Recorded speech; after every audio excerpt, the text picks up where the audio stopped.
हमीद भाई, पहला क्वेश्चन मैं आपसे साथ ये भी जानना चाहूँगा, अगर हम टीम कम्बिनेशन की बात करते हैं तो हमेशा आप भी इसको एडवोकेट करते हैं कि हमने डिफरेंट माइंडसेट के साथ और कई ऐसी out of the box thinking की बात करनी है। सबसे बड़ा भी जो प्रॉब्लम आया है, जैसे फ़खर हमारा सबसे बड़ा मैच विनर आया बट अभी परफॉर्म नहीं कर पा रहा, एक ये है अप्रोच कि हम अब्दुल्ला शफीक को चांस दें। दूसरा मैं ये सोचता हूँ कि जैसे T20 फॉर्मेट की बात करें तो रिजवान को अगर ओपन करवाई जाए किसी तरह, अगर हम सोचें इमाम के साथ एक दो मैचेस में ट्राई किया जाए, और T20 में हम सब देखते हैं कि वो दायरे का बड़ा अच्छा यूज़ करते हैं, और हमें साउथ शकील को नंबर 4 पे खिला के अगर ट्राई किया जाए तो इस डिसीजन को आप कैसे देखते हैं? जी, मैं इत्तेफाक करता हूं आपसे। जो फॉर्म प्लेयर्स है ना, उनको आगे खेलना चाहिए, और जो आउट ऑफ फॉर्म है उनको टीम में नहीं होना चाहिए, या अगर जबरदस्ती आपको फिर भी एक तरह से बैलेंस आपको मिलता है आउट ऑफ फॉर्म प्लेयर से, तो फिर उनको वहां एडजस्ट करें जहां पे उनकी यूटिलिटी कम से कम हो, जहां पे वो मैच फंस ना जाए आपका, वो अगर बैटिंग करने आए या बॉलिंग करने आए। तो ये सही सजेशन है। साउथ शकील को खेलना ही खेलना है। देखिए, उन्होंने प्रूव कर दिया है कि वो बहुत बड़ा टैलेंट है जी, और उनके पास इस पिच के ऊपर वो ठीक खेलेंगे, इम्प्रोवाइज अच्छा करेंगे, बड़ी शॉट्स भी खेली उन्होंने, और बड़ी नीट एंड क्लीन हिटिंग करते हैं। सो रिजवान को ऊपर के नंबर पे भिजवाएं, ओपन करवाएं, और उससे बहुत फर्क पड़ जाएगा, क्योंकि फॉर्म ओपनर्स का होना प्लेसिड ट्रैक्स के ऊपर बड़ा जरूरी है। आउट ऑफ फॉर्म प्लेयर जो है वो वक्त भी जाया करेगा जी। अच्छा रमीज सर, हम अपने मिडिल ऑर्डर के बारे में भी थोड़ी सी बात करना चाहेंगे, क्या कहेंगे, आपका कमेंट लेना चाहेंगे? इसमें मैं ऐड करता चलूँ, अगर लगे तो इफ्तिखार का नंबर हम देखते हैं कि उसको कभी एक सर्टेन नंबर नहीं दिया जाता। मैं आपसे भी जरूर जानूंगा इस हवाले से कैसे देखते हैं आप? देखिए, मिडिल ऑर्डर में हमारे स्टैट्स जो हैं वो बहुत ही खराब हैं, और इस वक्त सेकंड वर्स्ट हैं दुनिया में। अगर आप सेंचुरी का हिसाब लगा लें या पार्टनरशिप्स का हिसाब लगा लें, इसमें हम बहुत पीछे हैं। तो यहाँ पे तो रूम फॉर इम्प्रूवमेंट है। देखिए, वर्ल्ड कप में 92 वर्ल्ड कप की मैं आपको एग्जांपल देता हूँ।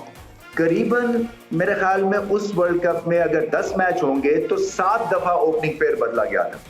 वो लास्ट के 3-4 मैचेस में कहीं कंसोलिडेट हुआ था, जब सारे ऑप्शंस आजमा लिए गए। उसके बाद 2 चेहरे ऐसे हुए जिनको नॉमिनेट किया कि हाँ, ये 3 इकट्ठे मैच या 4 खेल सकते हैं जी। सो बाबर आजम एंड कंपनी को ये देखना है कि जहां पे आपकी कोई चीज आपको नहीं, वो उससे वो रस मिल रहा या वो आपको रिस्पांस मिल रहा, आप उसको बदलें। ये बहुत लंबा ले जाते हैं मीडियोकर परफॉर्मर्स को साथ लेने के लिए, चक्कर में ये कि जी टीम का कॉम्बिनेशन खराब हो जाएगा और मैं इसको बैक कर रहा हूँ और ये करेगा नहीं। आपके पास एक वर्किंग पेपर 92 वर्ल्ड कप का है, और वो उसका बेस ये था कि जो फॉर्म में उसको खिलाएं आप, और जो फॉर्म में नहीं है उसको आप फारिग करें। ये नहीं हो सकता है कि, और ये वर्ल्ड कप है तो आपके पास और यहाँ पे मैचेस मिलते हैं, तो आपको तो बेस्ट से बेस्ट की तलाश होनी चाहिए।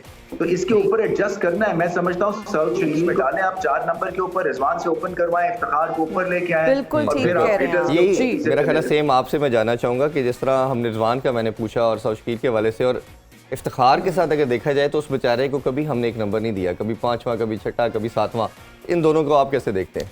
देखिए, इफ्तिखार की अगर बात करें तो मेरे लिए उस दिन बड़ा शॉकिंग था। अच्छा, कि वो एक चेहरा जो हम पिछले 6 साल से देख रहे हैं, उसके 16 ODIs हैं अभी तक। उसका मतलब ये है 14-15 से बेचारा खेल रहा है कि इतने साल हो गए उसको क्रिकेट खेलते हुए, ज्यादा उसने सैर ही की है। और आप वर्ल्ड कप में जा रहे हैं, और आप अगर आप देखते हैं तो मिडिल ऑर्डर में आपको बाबर के बाद वो नजर आता है जी कि वो एक ऐसा प्लेयर है कि जो आके 30-40 एक क्विक या बड़ी हिटिंग कर सकता है। अच्छा, अब जो आप कह रहे हैं कि रिजवान को ऊपर कर दें, देखिए ये काफी अरसे से चल रहा है, विद इन द टीम भी चल रहा है जी। ये रिजवान की कोशिश भी है, हाँ, कि मैं ऊपर जाऊं, और वो जो अगर वो 6 ओवर्स का अच्छा फायदा उठा सकता है तो 10 का भी तो ये कहता है कि मैं 10 का ज्यादा उठा सकता हूँ। सही। देखो, बीच में आके अगर कोई प्लेयर आपके पास है जो मिडिल ऑर्डर में इफेक्टिव हो सकते हैं। अगर आप रिजवान की क्रिकेट देखें, ये लाहौर से भी खेले जी, ये कराची से भी खेले, एक बार खिलाते नहीं थे। अच्छा, कहाँ खिलाते थे? 5-6 में खेलते थे, और कभी उस जगह परफॉर्म नहीं हुआ। इनकी किस्मत बदली जब ये ओपन पे आए, न्यूजीलैंड गए और ओपन। ठीक है, अगर आप इनकी T20 की ओपन से निकालें, वनडे में अगर इनकी परफॉर्मेंस देखें तो उस तरह का इम्पैक्ट नहीं है। टेस्ट मैच में भी वैसा इम्पैक्ट नहीं है। और ये चीज़ साबित करती है कि वो नए बॉल से जो 2 फील्डर बाहर हैं उसका वो अच्छा फ़ायदा उठा लेते हैं। ठीक, अब ये जो भी कॉम्बिनेशन बन गया। अब ये कह रहे थे टीम को वर्ल्ड कप जाने से पहले कि चेंजेस नहीं करें, हम एक टीम के साथ जा रहे हैं। लेकिन ये वर्ल्ड कप के बाद जो अगर चेंजेस करनी है और सोचनी है जी, तो कप्तान को आज सोचनी पड़ेगी। ऐसे ही शादाब की जो मैंने कल बात की थी, अगर कुछ अच्छा सोचना है तो this is the time. World cup जब गुजर जाएगा उसके बाद आप सोचो, आप ना सोचो, बिल्कुल ऐसे ही। उस चेंज का कोई फायदा नहीं। यूजलेस। और ये इनको ये प्रैक्टिस मैचेस में रिजवान को ऊपर रख के एक कॉम्बिनेशन ट्राई करना चाहिए था। ये कप्तान मैं इसलिए कहता हूँ कि वो कप्तान नहीं है जो घर से बैटिंग नंबर लिख के होटल से जाए और बॉलिंग ऑप्शंस पता हो ऑटो पे लगी हुई है। ऐसा कप्तान जो है वो फिर कप्तान नहीं होता। बिल्कुल ऐसे ही है। तो आपको बाबर को लीडरशिप दिखानी पड़ेगी, डिसीजंस करने पड़ेंगे। उसी को पसंद आता है नहीं आता, बिल्कुल जस्ट सी कि ये जो 45 डेज है इसमें कप्तान ने डिसीजन लेने हैं अगर उसने आगे चलना है। आगे भाई आप कोच भी हैं, मैं इस हवाले से जानना चाहूँगा क्योंकि मैं मिकी आर्थर को भी 2-3 साल बड़ा क्लोज टाइम मैंने ग्रांड फ्लावर इनके साथ गुजारा है। ये बड़ा डोमिनेट किस्म की पर्सनैलिटी है। ये कैप्टन की भी समहाउ बात कई दफ़ा मैंने देखा नहीं सुनता, और ये बोर्ड से भी जो चीज़ इसने मनवानी होती है ये एक मनवा के रहता है, और यही उसकी यूनिकनेस है कि जो सब इसको पसंद भी करते हैं। अब बाबर किसी शेल में फंस रहा है, प्लान बी नहीं है, सी नहीं है, और बाबर की अपनी मैं बात देखूँ, इसकी मेकिंग मैंने खुद देखी है कि मिकी आर्थर ने डिसाइड किया कि ये आपका सबसे बेस्ट बैटर है, सरफराज को बिठाया, उन्होंने कहा नंबर 3 पे खेलेगा, और नंबर 3 हफीज़ के पास भी था, अजहर अली के पास भी रहा, सबसे लिया गया। तो जब ये प्रेसिडेंट सेट है हमारे पास कि मिकी आर्थर ये डिसीजन या चीज़ें करता है, तो अब क्यों नहीं वो नज़र आ रही, इसको कैसे देखते हैं आप? उसमें ये है कि जब से मिकी आर्थर गया है तो हमारे कोचेज आए, उस दौरान कप्तान को एम्पावर्ड किया गया, जो कि अच्छी बात बिल्कुल। लेकिन कप्तान को हमेशा एक डिसीजन जब वो लेता है तो फिर बैठ के उसे पूछना भी पड़ता है कि भाई इसकी रीज़न क्या थी। एम्पावर्ड करना और फिर अकाउंटेबिलिटी भी उसके साथ होती है। जब आप पावर लेते हैं तो अकाउंटेबिलिटी भी आपकी होगी। वो अकाउंटेबिलिटी क्या होनी है, रात को रिजाइन देते हैं ट्वीट के थ्रू, सुबह कोई होता ही नहीं है। नहीं, कुछ भी है, कप्तान जो है उसको अपने डिसीजंस लेने चाहिए, फ्रीडम होना चाहिए, लेकिन आपको कन्विंस करे वो। आपका जो भी आइडिया होता है, जो टीम एक आपका कप्तान है, एक आपका कोच है, वो बैठ के कॉम्बिनेशन के ऊपर बात करते हैं, आप एक दूसरे को कन्विंस करते हैं, तो फिर उसको बैक करते हैं। अब ये तो मैं नहीं मान सकता कि शादाब जो है वो वाइस कैप्टन है तो इसलिए उसको लेके जाते हैं, उसको फिर अगर परफॉर्म नहीं करेगा तो हम उसको फिर रिप्लेस करेंगे। यही फ़खर के साथ भी होना चाहिए। बिल्कुल आपको जो चीज़ नज़र आ रही है कि अगर रिजवान नए बॉल से एक कंसिस्टेंट आपको परफॉर्मेंस देता है तो फिर उसको ट्राई कर लेना चाहिए। मेरा ख्याल है वो काफ़ी बेनिफिशियल भी है। मेरा ख्याल है रणवीर भाई की तरफ भी बढ़ते हैं। रणवीर भाई, हम बात करते हैं हमेशा 92 के वर्ल्ड कप के हवाले से, आपने बहुत बात की, आके भाई ने भी बात की। मेरा मानना यह है कि ओडीआई में सबसे बड़ी सक्सेस आपको जो है एक बेहतरीन ऑलराउंडर प्रोवाइड करता है। कल आके भाई से भी बड़ी डिटेल में हमने ये बात की। अब जैसे टीम कम्बिनेशन की बात करें तो 92 में वसीम अकरम का रोल सबके सामने है। अभी हम देखें तो हार्दिक पांड्या, मिचेल मार्श की बात कर लें, बेन स्टोक सबसे बड़ी प्राइम एग्जांपल है।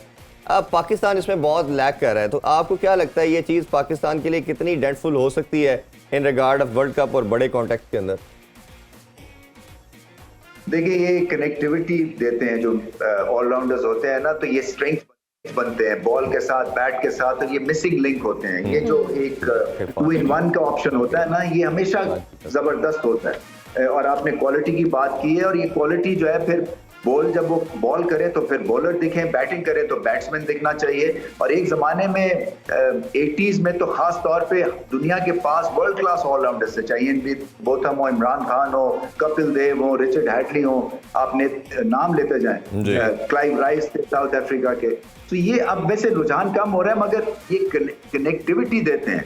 और पाकिस्तान के पास ये ऑप्शन नहीं है। अगर ऑप्शन नहीं है तो फिर आप स्पेशलिस्ट खिलाएं, ये फिर आप ऑलराउंडर की तरफ मत जाएं, क्योंकि ऑलराउंडर से आपको मार पड़ती है, क्योंकि ना वो बैटिंग करते हैं ना वो बॉलिंग करते हैं। और फिर जैसे मैंने कहा ना कि आप अगर वो काम नहीं कर रहे हैं, आपके कोई ऐसे प्लेयर जो कि ओरिजिनली स्क्वाड में सिलेक्ट हुए थे, तो उनको आप हटा के जो ट्रैवलिंग में से किसी को पकड़ें। और मैं आपको बताऊं, फिर से मैं एग्जांपल देता हूं 92 वर्ल्ड कप की, कि मुश्ताक अहमद जो थे वो वापस जा रहे थे, स्क्वाड का हिस्सा थे, वो वापस जा रहे थे, और इकबाल सिकंदर जो थे उनको फिर बुलाया गया। तो इकबाल सिकंदर जो थे वो बाद में आए थे स्क्वाड में, इसी तरह से जो आई थिंक आमिर सोहेल जो थे वो स्क्वाड में नहीं थे, फिर एंड में जब प्रैक्टिस मैचेस में उन्होंने इंप्रेस किया फिर वो आए स्क्वाड में जी। तो आपके ऑप्शन सारे खुले रहने चाहिए। तो ये नहीं होना चाहिए इन्हीं के साथ और यही मार खाते जाना है और वर्ल्ड कप हाथ से निकल जाएगा कि जी नहीं मैंने तो कंसिस्टेंसी दिखाई है, देखे इस बेस के ऊपर अगर आप मैच हार जाते हैं तो फिर मुझे कोई मूर्ख बिल्कुल सही कह रहे हैं रमीज सर आप। खेलों से रिलेटेड तमाम अहम खबरें और अपडेट जानने के लिए सुनो न्यूज़ के यूट्यूब चैनल को भी सब्सक्राइब करें